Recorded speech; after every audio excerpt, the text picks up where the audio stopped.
नमस्कार साथियों, एक बार फिर से उपस्थित हुआ हूँ ब्लॉग्स के तहत। तो आज हम लोग एक खरीफ फसल के बारे में जानेंगे। देखिएगा, जनरली भारत में जो होती है दो प्रकार की फसलें उपजाई जाती है। एक होता है रबी फसल और दूसरी होती है वो होती है खरीफ फसल। तो जो रबी फसल होती है वो जनरली अक्टूबर नवंबर में बोई जाती है और मार्च अप्रैल के आसपास में उसको काट ली जाती है। लेकिन ये खरीफ फसल जो होती है मानसून के आगमन के वक्त बोई जाती है। और इस कथन से हम समझ सकते हैं खरीफ फसल में कौन सी फसलें आती है, जैसे नरमा, कपास, धान, मक्का, गन्ना, मूंगफली, अरहर, उड़द और चना, जवार और मूंग आती है। तो हम लोग आज जानेंगे थोड़ा सा। देखिए, एक रबी फसल कौन होती है। ये फसल मानसून के ख़त्म होने के वक्त नवंबर माह में बोई जाती है और इससे पता चलता है कि इसमें आने वाली फसल कौन सी है। वह मुख्य होती है गेहूँ, उसके बाद होती है आपकी सरसों, जौ, अलसी, धनिया, गाजर, आलू, प्याज और टमाटर। इन फसलों को बारिश की कम आवश्यकता होती है और अधिक बारिश होने से ये खराब भी हो सकते हैं। जैसे कि उस समय का बारिश का पानी ज़मीन में जाता है तो ये फसल उसका प्रयोग करती हैं। तो अब हम लोग थोड़ा सा आज की जानकारी लेंगे और जानेंगे मक्का फसल यानी खरीफ फसल के बारे में कि मक्का की खेती कैसे होती है और उसमें क्या होता है। तो देखिए, हम आ गए यहाँ मक्का के फसल में। ध्यान दीजिएगा, कहा है कि प्रजाति के आधार पर फसल की कटाई की अवधि होती है। जैसे चारे वाली फसल को बोने के 60 से 65 दिन बाद जो होती है, दाने वाली किस्म बोने के 75-85 दिन बाद, संकर या संकुल किस्म बोने के 90 से 115 दिन बाद काटना होता है। कटाई के बाद मक्का फसल में सबसे महत्वपूर्ण कार्य गहाई है। इसे दाने निकालने के लिए सेलर का प्रयोग किया जाता है। तो हम लोग मक्के की खेती के बारे में थोड़ा सा जानते हैं। देखिए, ये मक्का का पौधा है, ये आप देख सकते हैं फसल है काफ़ी, बिल्कुल ये अब इसमें देख सकते हैं ये जो होती है मक्का की फसल। इसमें देखिए, ये नीचे पौधे का मैं सीन दिखाता हूँ। ये नीचे ये जड़ से लेकर और ऊपर तक ये पत्तियाँ इस प्रकार की होती है इसकी। और ये फसल जो है आपका, मैंने कहा है कि ये फसल जो होती है खरीफ फसल के अंतर्गत आती है। तो अब यहाँ से गौर कीजिएगा, मार्च अप्रैल में बोई जाती है और अक्टूबर नवंबर के साथ में के आसपास इसको काट दी जाती है। तो आइए हम लोग थोड़ा सा इसकी और जानकारी लें। अब देखिए, मक्के की फसल जब लगती है तो कुछ दिनों के बाद इसमें क्या होती है, देखिए ये जो है बाल आना शुरू होता है। इसमें मूजर इसको कहते हैं। देखिए, ये जो बाल है एकदम मनुष्य के बाल की तरह, तो ये मोजर होता है। और इसी में देखिए ये जो नीचे दिख रहा है ये बाल होती है। देखिए, सब में बाल आ चुके हैं। चूँकि मई का महीना समाप्त होने वाला है तो इसमें सभी में बाल आ चुके हैं और ये फसल पूरा लहलहा रही है, देख सकते हैं आप।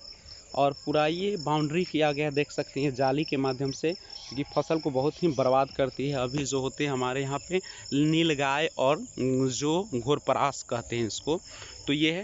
लेकिन ये फसल बिल्कुल बेहतरीन नज़ारा है इसका। इधर दिखा दूँ, ये देखिए ये बहुत सारे घास हैं और इसमें लगे हुए पूरा हरियाली का नज़ारा है। मैं पूरी तरीके से एकांत जगह पे आया हूँ, अभी कोई नहीं है, सुबह का वक्त है और मैं कोशिश कर रहा हूँ कि आपको थोड़ा सा ये दिखा दूँ नज़ारा। देखिए, पूरा खाली पड़ा है, कहीं पर घर का नामो निशान नहीं है। और उसके बीच में ये मक्का का फसल पूरी तरीके से बहुत दूरों में लगा हुआ है। तो ये है आपका, अब ये है, देखिए पूरा मक्का ही लगा हुआ है। चारों तरफ जहाँ भी नज़र दौड़ाएंगे आपको यहाँ पे मक्का ही दिखाई देता है। तो ये है आपका, ध्यान से देख सकते हैं ये फसल है मक्का का, बिल्कुल हरियाली का नज़ारा देता हुआ ये मक्का। तो मक्का एक बेहद ही प्रमुख खाद्य फसल होती है जो कि मोटे अनाज की श्रेणी में शामिल है।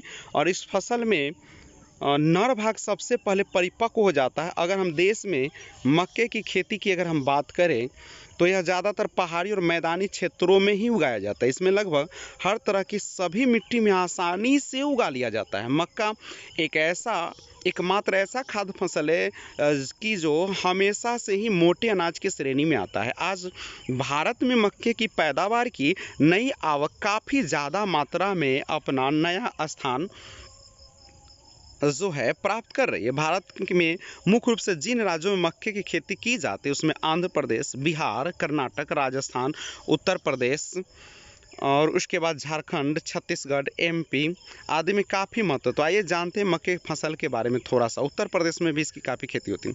मक्के की उन्नत किस्में, ध्यान दीजिएगा। अब एक मक्के पर आप लोग देखेंगे इसको, ये जो आगे है, मक्के की बुआई के लिए दो प्रकार के विभिन्न प्रजातियां पाई जाती है। एक तो इसमें सामान्य प्रजाति होती है जैसे कि नवीन, श्वेता, कंचना, कचन्ना, शक्तिवन, आज़ाद, उत्तम व नवज्योति, गौरव, प्रगति आदि सभी संकुल प्रजातियां होती है। दूसरी होती है संकर प्रजाति जैसे कि गंगा 2, गंगा 11, सरताज, पसा, अगेती आदि ऐसी किस्में हैं जो सबसे ज़्यादा होती है। अब सवाल आता है कि मक्का की खेती के लिए भूमि चयन। तो मक्का की खेती के विभिन्न प्रकार की मिट्टी में उगाया जाता है। इसके लिए दोमट मिट्टी या बुलाई, मटियार, वायु संचार और पानी के निकास की उत्तम व्यवस्था हो या पीएच मान 6 से 7.5 के बीच होती है। इसीलिए ऐसी ज़मीन में मक्के की बुआई कर लें। इसके साथ ही जिस पानी में खारे पानी की समस्या है तो वहाँ पर मक्के की बिजाई को मेड़ के ऊपर करने के बजाय हम लोग जो है उसको क्या कर सकते हैं, साइड में करें ताकि नमक से जड़ें प्रभावित न हो। खेत की तैयारी को जून के महीने में शुरू कर देना चाहिए। मक्का खेती के लिए गहरी जुताई मिट्टी पलटने वाले हल से करनी चाहिए। अगर आपका खेत गर्मी के मौसम में खाली है तो गर्मी में इसकी जुताई करना लाभदायक है। खरीफ की फसल के लिए एक तरह से गहरी जुताई 15 से 20 सेंटीमीटर मिट्टी को पलटने वाले हल से करना चाहिए। इसका फायदा यह है कि इसके सहारे कीट पतंगे बीमारियों की रोकथाम को रोकने में सहायता मिलती है। खेत की नमी को बनाए रखने के लिए कम से कम जुताई करके तुरंत पाटा लगाना चाहिए। जुताई का मुख्य उद्देश्य मिट्टी को भुरभुरी बनाना होता है और अगर संभव हो तो संसाधन प्रबंध तकनीक को प्रयोग करें। बुआई और बीज दर, देखिए मक्के की बुआई जो होती है वह मक्के की बुआई को वर्ष भर कभी भी खरीफ, रबी, जायद के समय कर सकते हैं। लेकिन खरीफ ऋतु में बुआई जो होती है उपयुक्त समय माना जाता है, जून से जुलाई तक रहता है। बीज की मात्रा अलग अलग फसल के हिसाब से की जाती है, जैसे कि बेबी कॉर्न के लिए 10 से 12, स्वीट कॉर्न 2 से 5.3, पॉपकॉर्न 4 से 5 किलोग्राम एकड़ में डालाना चाहिए। कोशिश करें कि फसल के बीच बोते समय अंतराल प्रति लाइन 60 से 75 सामान्य से हो।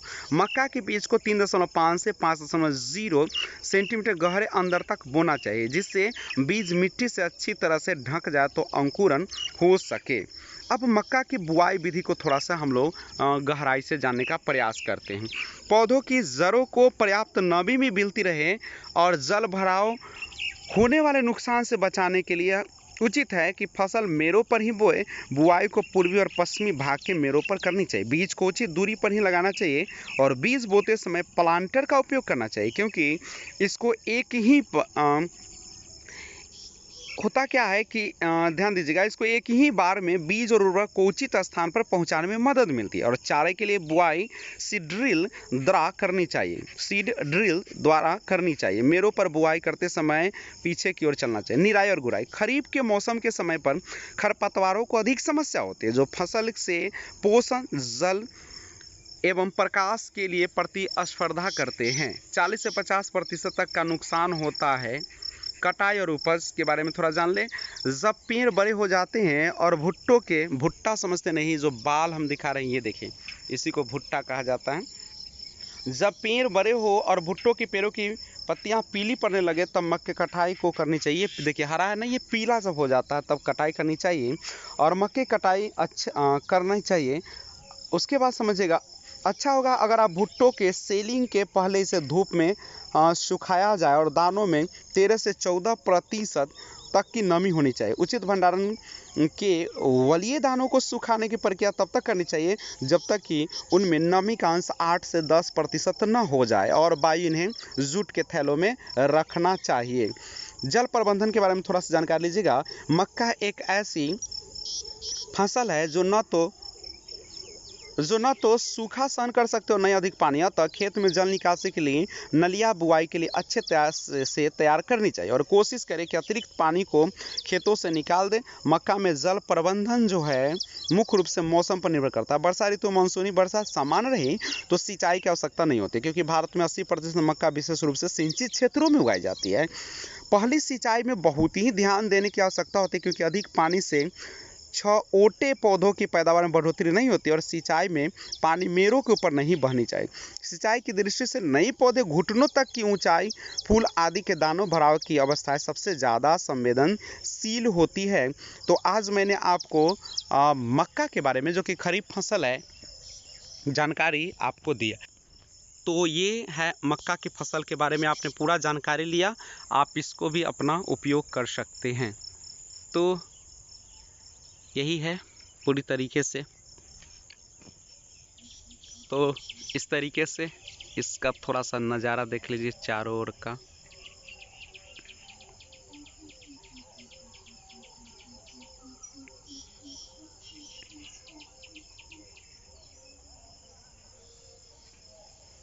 कितना मनमोहक दृश्य आप देख सकते हैं, बहुत ही सुंदर दृश्य। सुबह का समय है, कोई नज़र नहीं आ रहा है, पूरा खाली इलाका है। यहाँ पे देखिए कोई घर का भी तो नामो निशान नहीं है यहाँ पे, बहुत दूरों तक। और उसी के बीच में ये देखिए बहुत सारे फसल है और ये लगा हुआ है, लेकिन हम लोग मुख्य रूप से देख रहे हैं ये मक्का की फसल के बारे में, और इसी की हम लोगों ने आज जानकारी प्राप्त किया। तो आज का यहीं पे हम समाप्त करेंगे और आशा करते हैं कि आपको वीडियो अच्छा लगा होगा। वीडियो अगर अच्छा लगा है तो लाइक शेयर ज़रूर कीजिएगा और सब्सक्राइब चैनल को ज़रूर कर दीजिएगा आप लोगों को, क्योंकि मैं बार बार ये बढ़िया बढ़िया वीडियो आपके लिए लाता रहूँगा। और देख सकते हैं इसका पत्तियाँ कितनी ज़्यादा हरी होती है, हमें तो लग रहा है कि एक एक करके सबका ले लूँ। तो आप बने रहे इस चैनल पर, और जानकारी चाहते हैं तो सब्सक्राइब चैनल को ज़रूर कर लीजिएगा। तो मिलते हैं फिर एक और वीडियो के साथ, तब तक take care, bye bye, thanks for watching.